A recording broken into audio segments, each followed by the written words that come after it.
Welcome to this video segment on cursors. This is Rajan, and in this tutorial I'll be explaining implicit cursors. To begin with, a cursor is defined as a work area where a SQL statement is executed. In PLSQL programming, there are two types of cursors: implicit cursors and explicit cursors. In this video segment, I'll be discussing implicit cursors.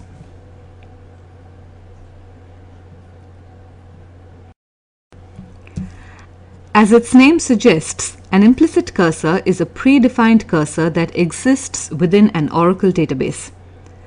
The implicit cursor is associated with data manipulation language statements, where data manipulation language statements or DML statements are the insert, update, delete, and merge statements. The name of the implicit cursor is SQL, and it's often called the SQL cursor.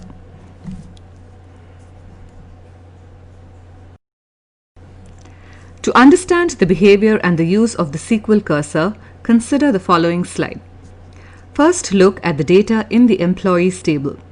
There are 4 columns: EMPNO, ENAME, salary, and DEPT.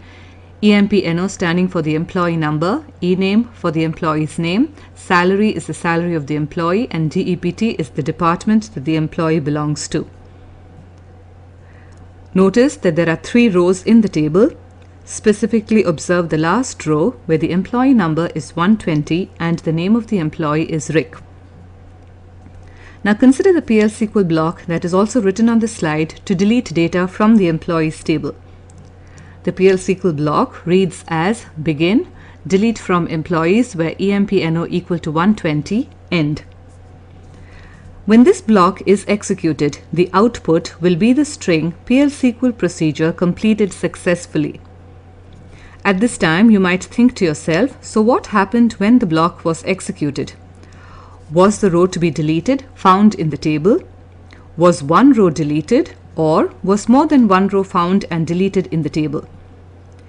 In order to write complete PLSQL blocks in which DML statements are written, we need to make use of the attributes of the SQL cursor.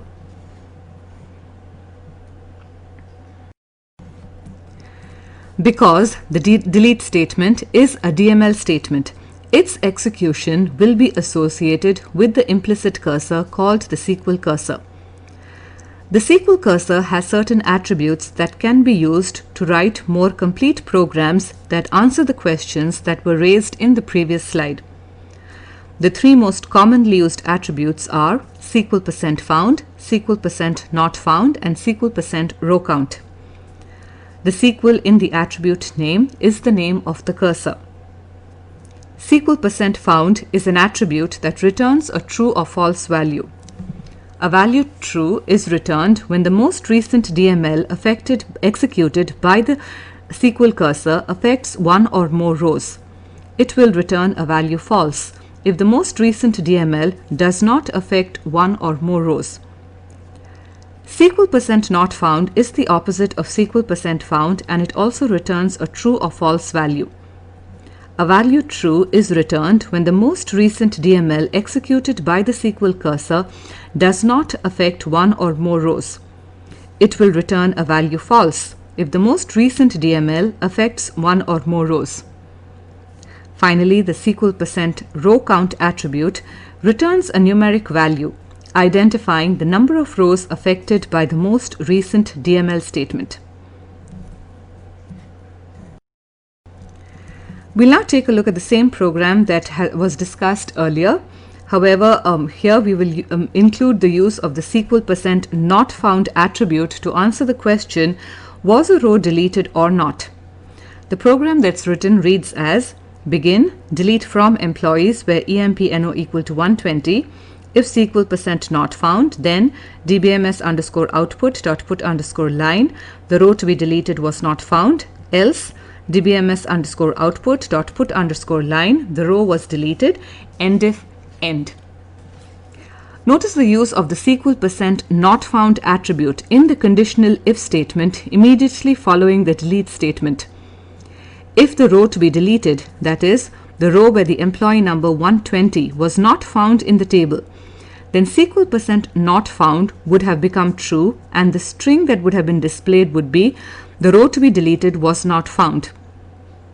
If on the other hand the employee 120 was in the table, SQL%not found would have become false. The else part of the if statement would have been executed, returning the string the row was deleted.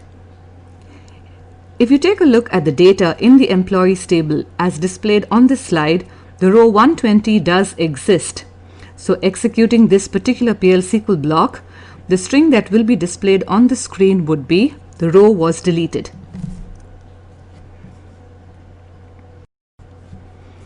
Here we have a similar program with the SQL%found attribute. Following the delete statement is a conditional if statement that is referencing the SQL%found attribute. SQL%found will become true if the row to be deleted is found in the table. This will in turn display the string the row was deleted. SQL%found will become false if the row to be deleted is not found in the table, resulting in the else part of the if statement being executed, and the display of the string would be the row to be deleted was not found. If you look at the data in the employees table as shown on this slide, the row with employee number 120 does not exist. If you execute this particular PLSQL block based on the data that is shown in the table, you will receive the output of the row to be deleted was not found.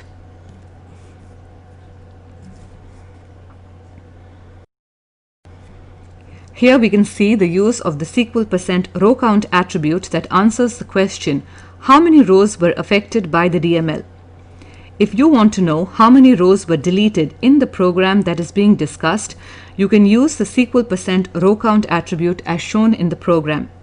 Following the delete statement is the conditional if statement that is checking to see if the DML affected a row or not using the SQL%not found attribute. If the row was not found, the string that would have been displayed would be the row to be deleted was not found. If, however, the row with employee number 120 was found in the table, the SQL%not found attribute will become false. The else part of the if would execute, displaying the string which would be a number followed by the words rows deleted. The number that is displayed will indicate the number of rows affected by the delete. Considering the data in the employees table, notice that 120 does exist, and the output of this particular PLSQL program would be one row deleted.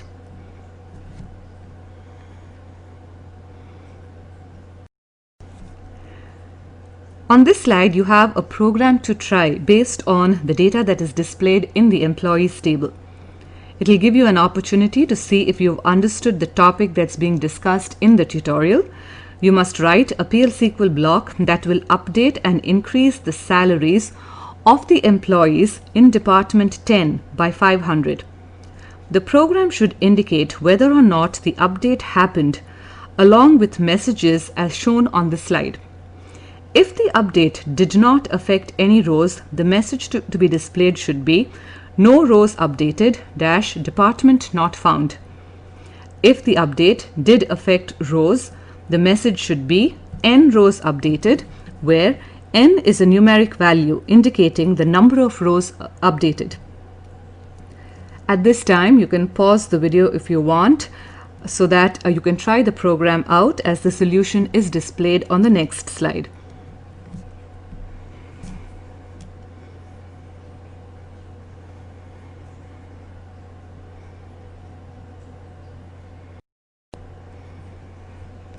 The solution to the program that was displayed on the previous slide is on this slide. Thank you for your time and thank you for listening.